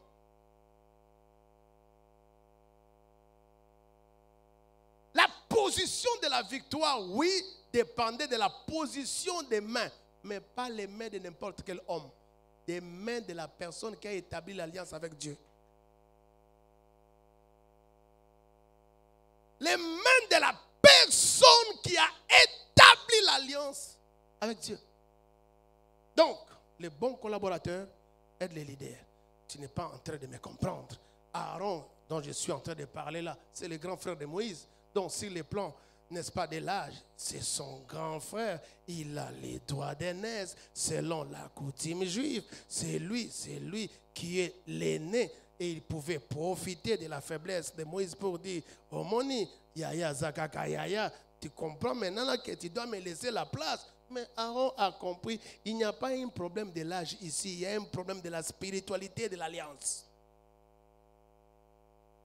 Il y a des gens, des fois, qui écartent les leaders simplement parce qu'ils sont âgés. Il y a des gens, des fois, qui critiquent les leaders simplement parce qu'ils sont âgés. Il y a des gens, des fois, qui éclaboussent les leaders simplement parce qu'ils sont âgés. Ils oublient que c'est quelque chose de spirituel. C'est ma soeur, c'est mon frère. Mais ici, on n'est pas dans des histoires de la famille. On est dans quelque chose de spirituel. Je peux avoir des qualités que lui n'a pas, qu'elle n'a pas. Mais c'est à moi maintenant de l'aider à se relever de ses qualités. Parce que Dieu a établi l'alliance avec lui. A établi l'alliance avec lui. Donc, un collaborateur est là pour soutenir les leaders. Soutiens les leaders. Pendant ces temps difficiles, tu dois toujours être là. C'est pourquoi j'aime quelqu'un qu'on appelle Simon de Cyrène, qui a soutenu Jésus pour porter la croix. Simon de Cyrène a soutenu Jésus pour porter la croix. J'aime des collaborateurs qui sont capables de soutenir les leaders. Et vous savez, le travail que Aaron a fait en sorte que Dieu commence le sacerdoce avec Aaron. Sacerdoce avec Aaron. Accepter de soutenir Moïse a fait que Josué a remplacé Moïse. Je suis sûr que si Aaron s'était bien comporté, c'est lui qui allait remplacer Moïse. Au départ, Aaron n'était pas comme ça. Aaron n'était pas ce genre de collaborateur faible qui écoute le peuple et se laisse être entraîné par les pressions du peuple. Ça, c'est le problème avec Aaron. Un leader, un collaborateur faible. C'est ce genre de collaborateur, des fois, oh non, les gens ont dit on doit faire ceci. Les gens ont dit que pasteur, tu ne comprends pas. Les gens ont dit que pasteur, tu ne tiens pas compte des réalités. Les gens sont venus me parler. Il faut faire très attention avec ces collaborateurs qui viennent toujours. Les gens ont dit, Quand les gens disent, qu'est-ce que toi tu leur dis? Comment toi, Aaron, les gens peuvent te dire que voici, fabriquons-nous un Dieu, mon Dieu. Fabriquons-nous un Dieu. Et nous tous là, nous allons commencer à proclamer partout que c'est ce Dieu-là qui nous a sauvés, qui nous a fait traverser la mer Rouge, qui nous a délivrés de l'Égypte. Comment? Alors que vous tous, vous savez que ce n'était pas le cas. Et Aaron a accepté. Ne soyons pas des leaders, n'est-ce pas, qui acceptent d'être influencés par la foule. Des collaborateurs à l'absence des leaders. Vous savez, il y a des églises comme ça où quand les pasteurs voyagent un mois, une semaine, 2 semaines, vous sentez que l'église change. Parce que la personne que le pasteur a laissée là-bas, c'est quelqu'un qui ne sait pas résister à la pression. Un leader doit être quelqu'un qui a une position. Un leader doit savoir confronter les gens qui viennent avec des pressions. Un collaborateur doit rester sur la ligne de son leader. Un collaborateur doit laisser sur les orientations de son leader. Un collaborateur doit laisser sur la vision de son leader. Même si vous venez en masse, même si vous êtes majoritaire. Mais attention, Dieu n'est pas le Dieu de la majorité. Dieu est le Dieu de sa parole. Pasteur, tout le monde est venu. Est-ce qu'ici c'est la démocratie? Ce n'est pas la démocratie. Ici c'est la théocratie. C'est le gouvernement de Dieu au travers de son leader. Je répète, ici ce n'est pas la démocratie. Ici c'est la théocratie. C'est le gouvernement de Dieu au travers de son leader. Comme ça que les choses se passent. Tu dois savoir soutenir les leaders. Qu'ils soient là ou qu'ils ne soient pas là. Et d'ailleurs, le vrai soutien, c'est quand le leader n'est pas là. Remarquez. Dieu crée Adam et il laisse Adam. Il rentre au ciel. Jésus choisit 12 disciples et après il rentre au ciel. Donc la méthode de Dieu, c'est d'avoir de bons collaborateurs et de les laisser régner.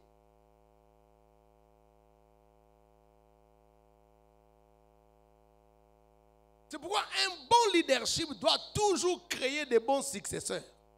Les succès créent des successeurs. Tant qu'il n'y a pas de successeurs, tu n'es pas encore un bon leader. Mais tu peux dire que je n'ai pas la chance d'avoir de bons successeurs. Réfléchis. Est-ce que tu prends le temps d'inculquer ton image auprès des collaborateurs et de les aider à te ressembler? Avec Adam, Dieu n'a pas pris beaucoup de temps. Il dépose l'image et il déclare la ressemblance, il rentre au ciel. Mais avec le second Adam, Dieu a pris le temps. Il vient rester avec eux pendant 3 ans et demi et quand il rentre, l'œuvre continue. Ça nous apprend que des collaborateurs qui incarnent bien l'image et la ressemblance des leaders doivent pousser les leaders à prendre le temps avec eux dans la formation et dans la déposition de l'image des leaders dans leur vie. Les leaders qui sont là, ils m'écoutent. Prends le temps. Prends le temps. Dans les chefs de certains collaborateurs, ça te demandera 10 ans. Pour d'autres, ça demandera 5 ans. Avec Jésus, déjà, ça demandait 3 ans et demi. Ce que j'aime avec Dieu, quand Dieu fait des choses, vous savez que Dieu est dynamique et Dieu, des fois, je ne dis pas que Dieu commet des erreurs, mais Dieu évolue dans la manière d'agir. Il crée Adam, il va au ciel. Et quand Jésus vient pour déposer, pour, n'est-ce pas, sélectionner les collaborateurs, il les sélectionne, il prend le temps avec eux, 3 ans et demi. Il dit, ça c'est quelque chose que nous n'avons pas fait avec Adam. On n'a pas pris, n'est-ce pas, beaucoup de temps avec Adam. Mais maintenant là, on va quand même prendre le temps avec Adam. Oui, je l'ai dit de manière un peu superficielle quand je vous dis que Dieu n'a pas pris beaucoup de temps avec Adam. Dieu avait pris beaucoup de temps avec Adam, mais la manière d'apprentissage était différente. Dieu venait seulement vers le soir. Mais Dieu a dit, quand nous venons vers le soir, nous laissons à qui la journée? C'est comme ça que Jésus est venu sur la terre. Il s'est occupé des disciples les matins, la journée, les midis et le soir. 3 ans et demi. Quand il les laisse, l'évangile arrive jusqu'en Afrique.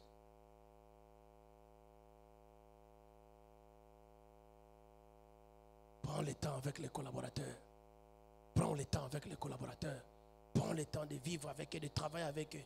Ne faisons pas des choses de manière superficielle. Prends le temps, prends le temps, prends le temps.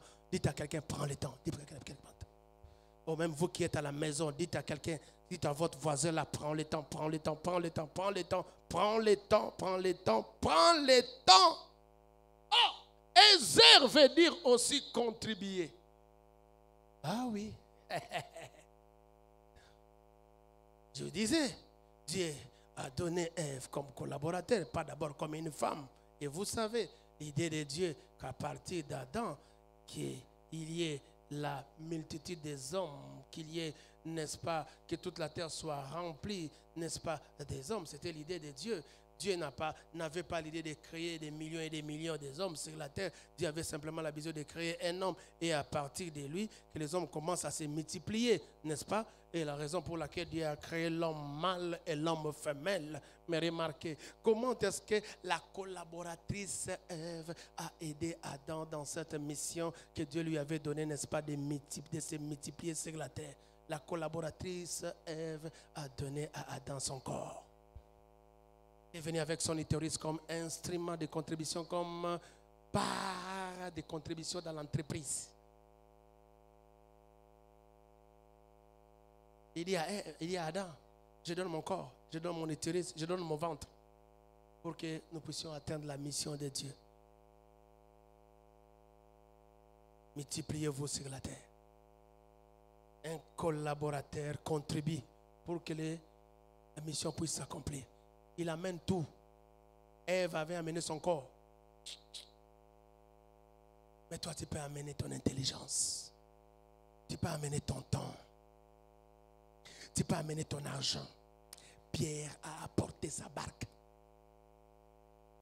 Pierre a apporté sa barque.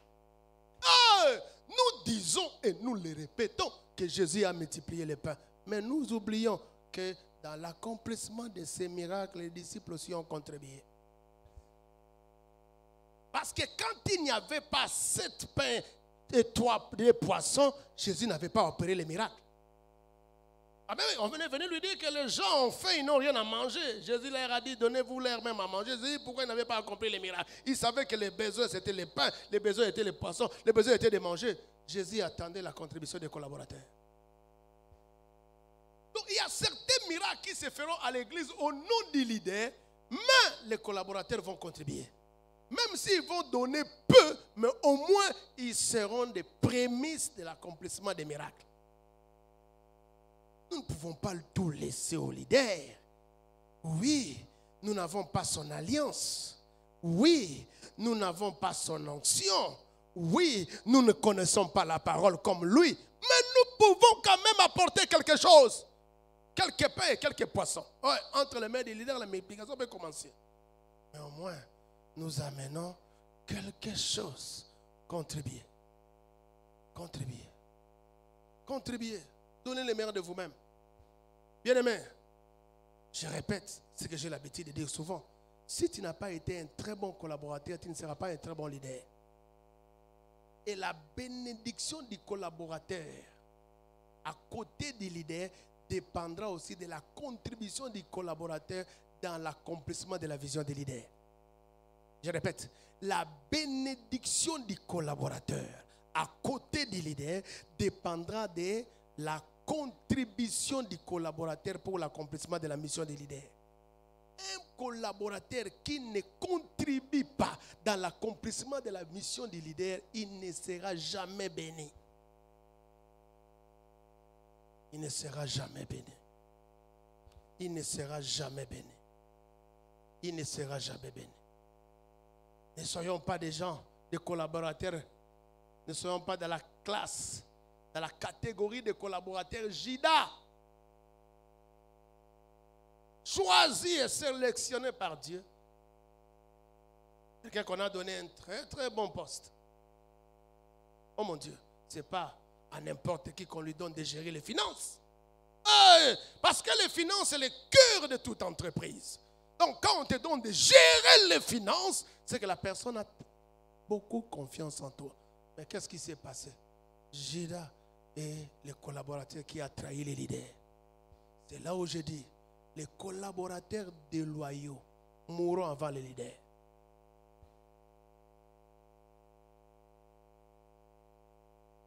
Tout collaborateur est appelé à régner après les leaders. Mais les collaborateurs déloyaux mourront avant les leaders. Oui. Tout collaborateur est appelé à régner après les leaders. Pierre a régné après les leaders. Jean a régné après les leaders. Barthélemy a régné après les leaders. Mais Judas, non seulement qui n'a pas régné, mais il est mort avant les leaders. Parce qu'il a été un collaborateur déloyal.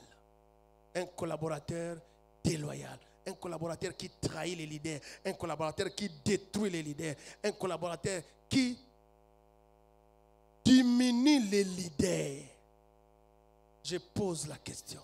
Nous connaissons nous tous, pendant que Jésus était en vie, tous ses disciples marchaient avec lui. N'est-ce pas? À moins que Jésus les envoie. Quand est-ce que Judas a eu le temps d'avoir ce deal avec les pharisiens?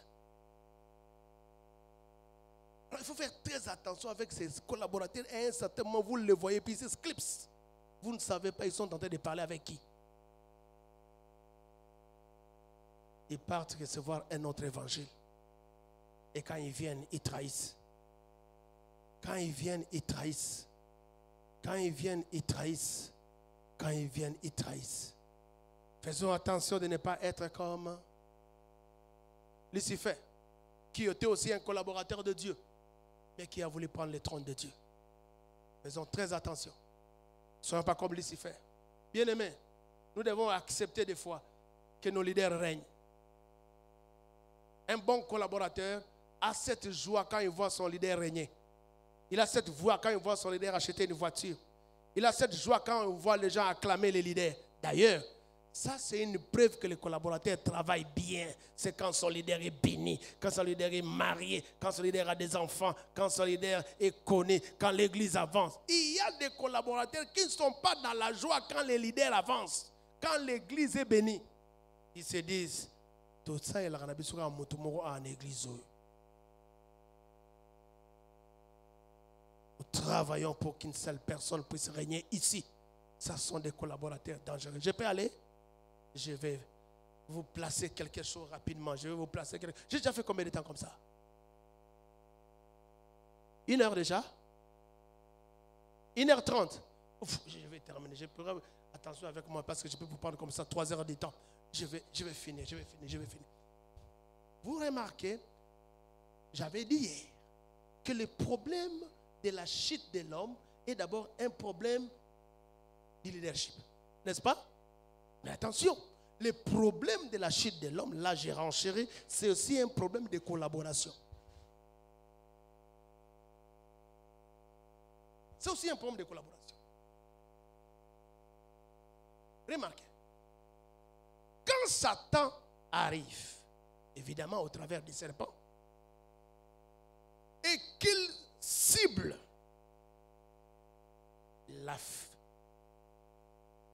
conçoit sa stratégie, n'est-ce pas, de détruire l'église. L'église s'appelait Centre évangélique d'Éden. Centre évangélique du jardin d'Éden. C'est le nom de l'église. L'église avait comme pasteur titulaire Adam et comme pasteur associé Ève.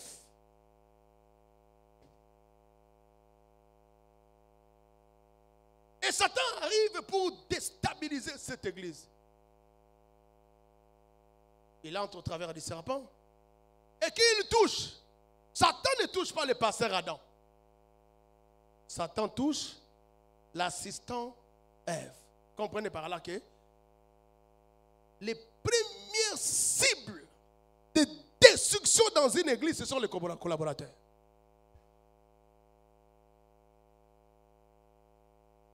Les premières personnes que Satan va cibler pour déstabiliser, détruit une église, ce sont les collaborateurs.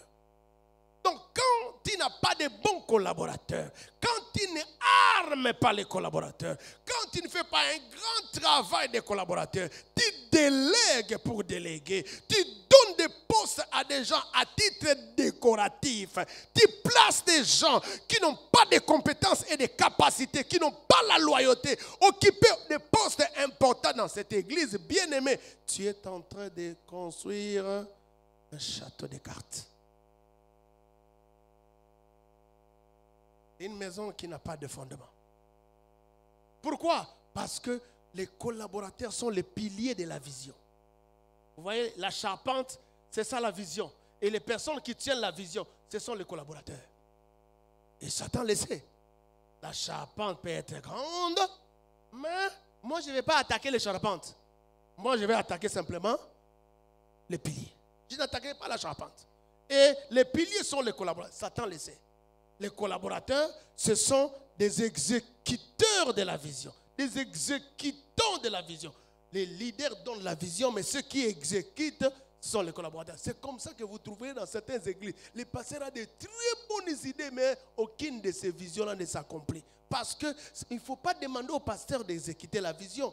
Non, les pasteurs donnent la vision. Vous savez, il y a des églises où quand vous voyez les pasteurs, vous dites, cette église ne peut qu'aller de l'avant. C'est un pasteur intelligent, il a toujours eu de bonnes idées, ce pasteur-là prêche bien. Mais pourquoi vous ne voyez pas les idées du pasteur dans la manière de fonctionner de l'église? C'est le collaborateur.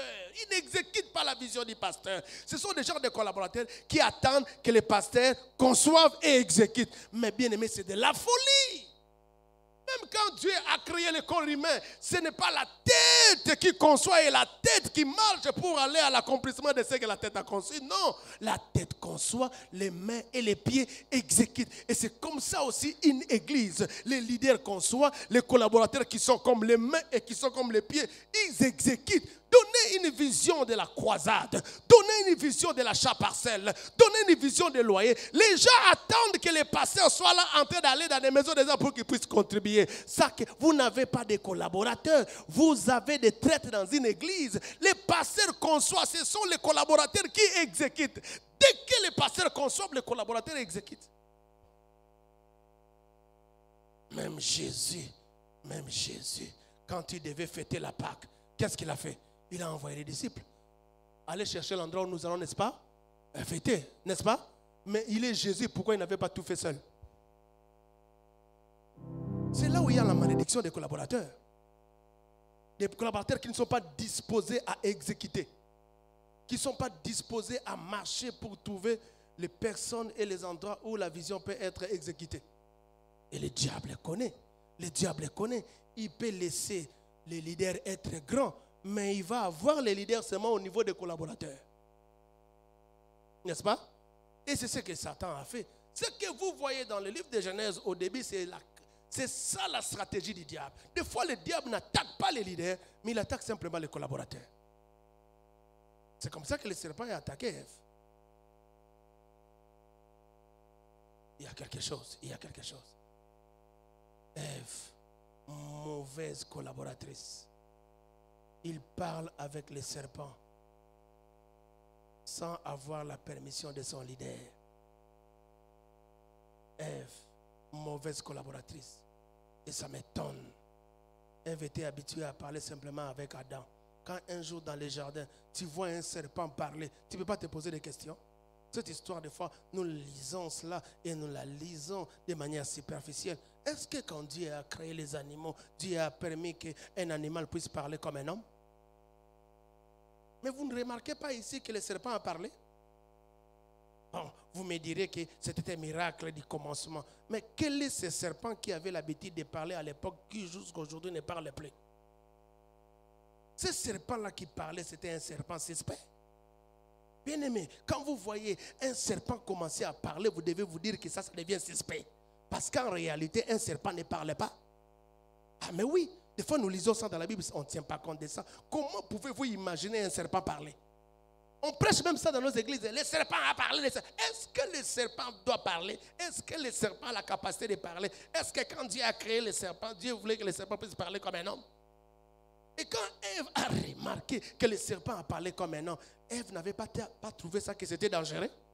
À la place de Ève, cette histoire-là de voir le serpent parler, ça allait être dangereux. J'allais directement aller voir Adam et lui dire, depuis que j'existe dans ce jardin, c'est pour la toute première fois que je vois Ève, que je vois le serpent parler. D'abord, quand tu vois un serpent parler, la chose qui doit te toucher, qui doit te troubler, ce n'est pas le contenu de ses paroles, mais simplement voir le serpent parler.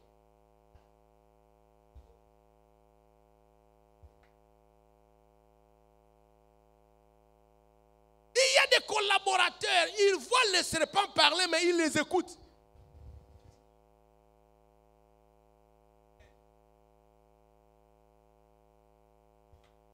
Un collaborateur qui voit les serpents parler. Parce qu'il y a des gens comme ça, bien aimés. Quand tu les vois en train de parler, tu dis, ça c'est pas lui, ça c'est un serpent. C'est comme ça quand Jésus avait dit que je vais aller mourir à la croix. Il a vu Pierre dire, tu ne mourras pas, nous serons avec quoi? Il dit, cet homme c'est un fou. Moi je suis venu sur la terre pour mourir pour les hommes à la croix. Mais lui me dit que je ne mourrai pas à la croix. Jésus a détecté que derrière Pierre il y avait le serpent. Jésus a dit, arrière de moi Satan. C'est la même attitude que devait avoir Adam, que devait avoir Ève. Lorsqu'il a vu le serpent parler, Ève devait dire au serpent, arrière de moi Satan.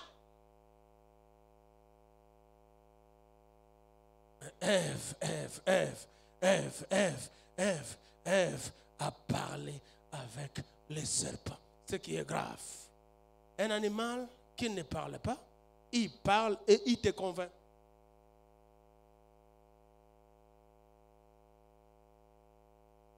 Il y a quelque chose quand vous lisez la Bible, vous ne faites pas attention. Je vais vous ramener dans Genèse 1, verset 26. Dieu dit, faisons l'homme à notre image et à notre ressemblance qui domine sur les poissons, sur les eaux. Dieu précise sur les reptiles qui rampent sur la terre. Et ça, c'est la dernière phrase. C'est le dernier mot de la phrase. Des reptiles qui rampent sur la terre. Dieu savait que les serpents allaient venir. Et à la fin de la phrase, Dieu précise. Ce qui est grave, malgré cette précision de Dieu, Ève parle avec le serpent. Au lieu de dominer les serpents, c'est le serpent qui les domine. Et c'est ça le problème avec les collaborateurs. Quand un collaborateur n'est pas avec toi, quand un collaborateur ne comprend pas ta vision, quand un collaborateur ne comprend même pas ta mission, il ne comprend pas que nous sommes des êtres qui sont appelés à dominer. Ce n'est pas aux membres de nous dominer, ce n'est pas aux païens de nous dominer, ce n'est pas aux membres de nos familles de nous dominer. Mais il y a des collaborateurs qui permettent à certains membres de votre église lui dire des choses différemment de ce que vous leur avez dit. Donc, ils reçoivent des influences des païens, même de certains membres de l'église. Vous savez que tous ceux qui viennent à l'église ne sont pas des chrétiens. Il y a aussi des envoyés des mondes des ténèbres. Et quand vous avez affaire avec des mauvais collaborateurs, ils vont écouter ces genres de personnes-là qui parlent sous l'impulsion du diable de détruire l'église. De détruire l'église. Ça, c'est un bon sujet pour une prédication. Hein, les jours que le serpent a parlé.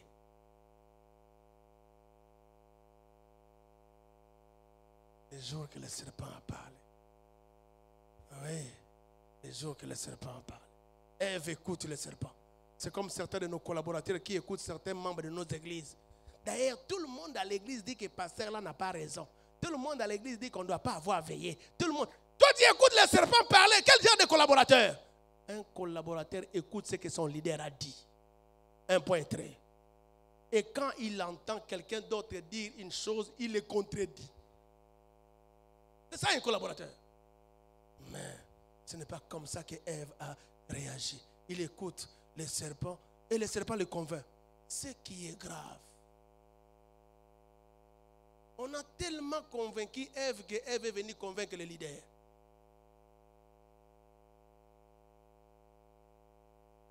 Ça, c'est quel genre d'église? Ève est convaincue et Ève vient convaincre le leader.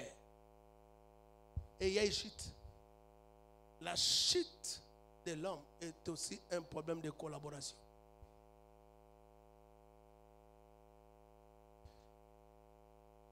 La chute de l'homme est aussi un problème de collaboration. Partout dans une organisation, quand le leader n'est pas écouté, il y a chute. Mais c'est comme ça que ceux qui étaient des anges fidèles sont devenus des anges déchus. Parce que au lieu d'écouter les leaders qui est Dieu, ils ont écouté Lucifer qui est un collaborateur.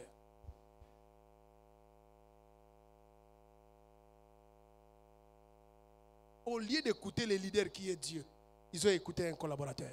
C'est comme ça que les anges qui étaient fidèles à Dieu sont devenus des démons. Toi qui es collaborateur, faites attention. Aaron est mort avant l'entrée dans la terre promise parce que Adam écoute le peuple au lieu d'écouter les leaders. Et Judas a écouté les pharisiens au lieu d'écouter Jésus. Et il est mort avant.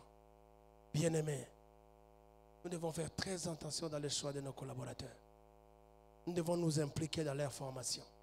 Nous devons avoir des collaborateurs qui sont créés à notre image et qui nous ressemblent dans la manière de fonctionner. Veillons sur ça. Prenons assez de temps. Jésus a pris 3 ans et demi. Et à la fin, l'Église, non seulement que l'Église est née, mais l'Église continue, n'est-ce pas, à fonctionner. L'Église est arrivée jusqu'ici, en Afrique et partout dans le monde. Si ces cours et cet enseignement vous a béni, vous pouvez vous lever et acclamer le Seigneur. Oui.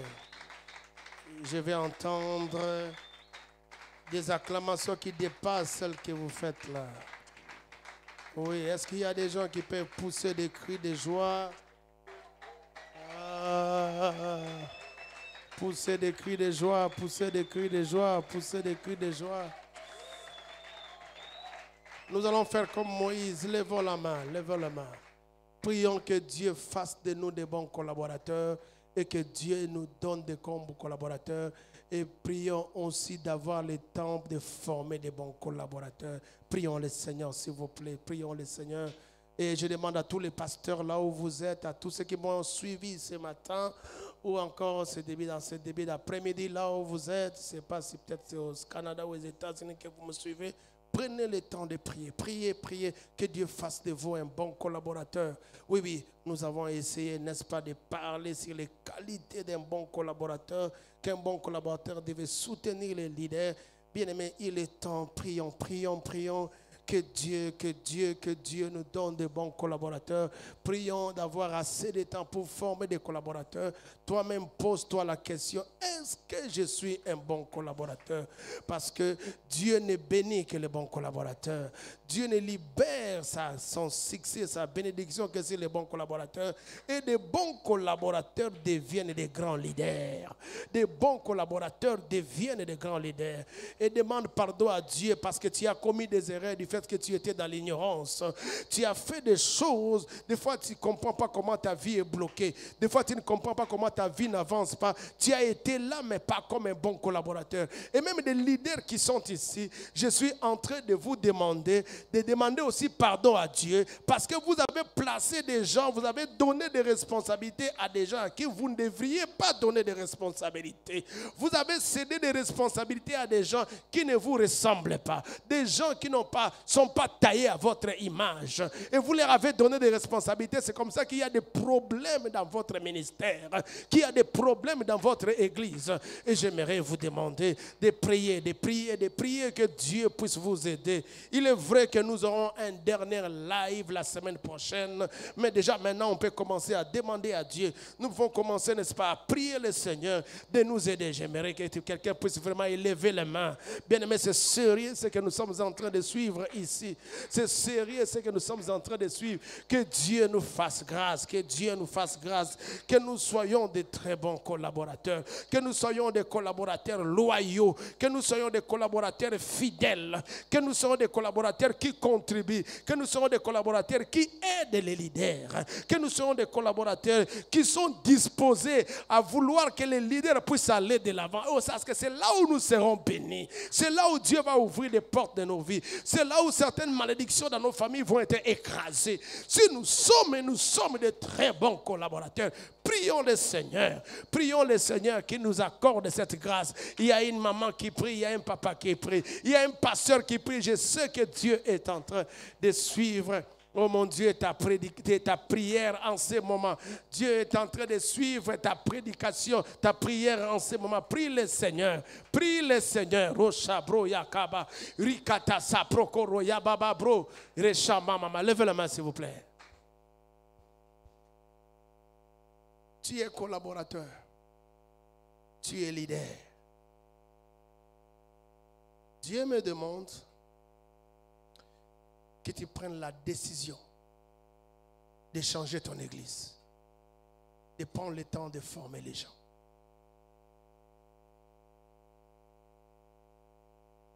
Tu es collaborateur, tu es leader. Et des fois, nous disons que l'église est attaquée, il y a des sorciers, mais nous avons compris aujourd'hui, il y a un véritable problème de collaboration. N'ayez pas honte de tout recycler, de réarranger, de reprendre. Si tu es collaborateur, reprends ta manière de travailler avec ton leader. Je sais que tu as commis beaucoup d'erreurs. Mais une des qualités d'un bon chrétien, c'est la repentance. Et quand on se repent, on prend la décision de repartir à zéro. Ma prière, est qu'après cet enseignement, que ton pasteur dise de toi, j'ai trouvé que tu as changé. Et ma prière est que ton changement amène quelque chose de nouveau à l'église. Quand il y a une très bonne collaboration avec les leaders, le diable n'aura pas de place. Malgré la présence de Satan dans les jardins d'Éden, tant que Adam était en bonne collaboration, en bonne connexion, en bonne communication avec Dieu, Satan n'avait pas gagné. Souvent, c'est l'orgueil, l'esprit d'indépendance. On te donne un poste, tu te conduis comme si c'est toi qui étais le leader. Ça, c'est un esprit qui nous anime, nous tous. Et que Dieu nous pardonne. Nous voulons être de très bons collaborateurs. Levez la main. J'ai pris que Dieu fasse de toi un très bon collaborateur. Où partout les gens auront à collaborer avec toi, tu seras une bénédiction. Tu viendras pour contribuer. Tu viendras pour donner le meilleur de toi-même. Tu viendras pour secourir. Tu viendras pour aider. Et tu le feras à 100%. Parce que tu ne le fais pas pour un homme, mais tu le fais pour Dieu. Parce que tu le fais parce qu'un jour tu deviendras aussi leader, tu auras aussi besoin de bons collaborateurs. Parce que tu le fais aussi en le faisant, Dieu aussi va te bénir. Dieu a établi, a élevé un leader du nom d'Abraham. Écoute ce que Dieu lui a dit. Abraham, je t'ai béni, mais il y a une autre chose, je bénirai tous ceux qui te béniront. Alors au travers de ces versets, je comprends, quand on bénit les leaders, le collaborateur aussi est béni. Oui. Quand on maudit les leaders, les collaborateurs aussi est maudit. Parce que cette phrase disait, je bénis tous ceux qui te béniront, mais je maudis tous ceux qui te maudiront.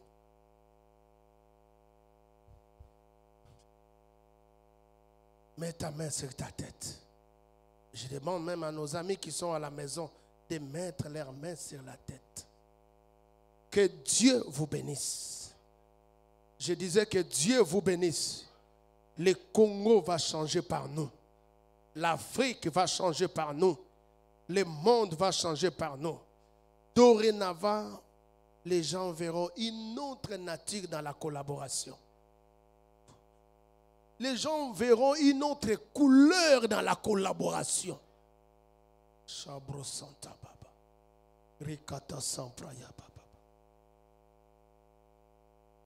Un jour, Ève voulait pleurer la mort d'Abel. Dieu lui a dit, si tu n'avais pas écouté le serpent, Abel n'allait pas mourir. C'est toi qui as été à la base de tout. Quand un collaborateur tue, détruit les leaders, il plaira aussi lui-même dans sa vie après.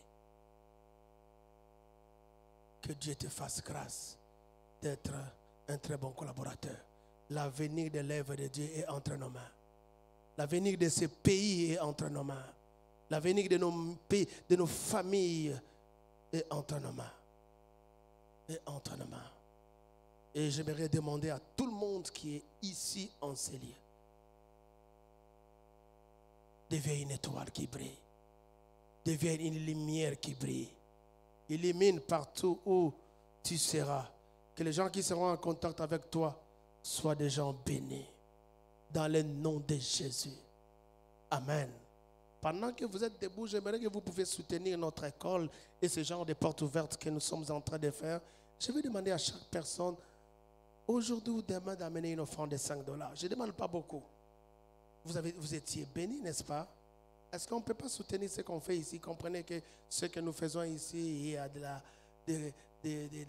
des carburants, des groupes, il y a toute une organisation, ça passe sur les réseaux.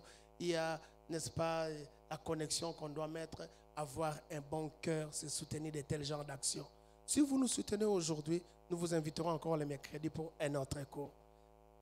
Qu'on se le dise, si on avait fixé un droit d'entrée, la qualité des enseignements que vous avez suivis, vous allez payer. Mais on vous a appelé gratuitement, mais nous voulons simplement demander votre sens de reconnaissance en écoutant une telle chose. Même si vous n'avez pas l'argent aujourd'hui, vous pouvez nous envoyer sur M-Pesa, sur telle manière, Orange Money, ou demain vous pouvez encore nous apporter. Ça nous sera une grande bénédiction. Ou encore les dimanches, ça dépendra de votre cœur. Si vous pouvez le faire, ça sera quelque chose de très important. Et je demande à tous les amis qui sont en train de suivre, s'ils peuvent soutenir cette école. Vous avez suivi un très bon enseignement. Il y a, n'est-ce pas, des numéros qui sont au bas de l'écran où vous pouvez nous envoyer votre contribution. Nous demandons et nous voulons que vous puissiez, n'est-ce pas, nous aider avec vos contributions. $5, $10, $20, $100. Il y a certainement un pasteur qui a été béni, je ne sais pas, au Canada, aux États-Unis ou ici à Kinshasa. Il y a des coordonnées au bas de l'écran où vous pouvez nous envoyer vos offrandes et votre contribution. Ça sera quelque chose de très important. Mais maintenant, je demande à tout le monde qui est vraiment ici, si tu as été béni, ne sois pas ingrat, sois reconnaissant. Viens prendre une enveloppe de $5. Tu peux nous donner sur place ou encore tu peux nous donner même demain ou le dimanche. Que Dieu vous bénisse. Avancez rapidement. Que Dieu vous bénisse. On ne vous demande pas $100. C'est juste $5. Et j'aimerais avoir vraiment des leaders. Bien aimés, de tels genres d'enseignements peuvent changer même toute ton église. Même si tu n'as pas d'église demain, après-demain, tu ne sais pas comment un tel enseignement, n'est-ce pas, peut, n'est-ce pas, te faire du bien. Un $5, ça pourra toujours nous aider. Mais j'aimerais que tout le monde qui est ici, pas aujourd'hui, demain ou après-demain, même quand tu seras le lundi, amène-nous une offrande de 10 000 francs. Et j'aimerais que tout le monde puisse prendre ça. Venez rapidement. Je vais voir votre sens de reconnaissance. J'ai dit 10 000 fois, même pas aujourd'hui, même pas demain, mais le lundi. Ah, si tu ne passes pas le lundi, moi je ne comprendrai pas.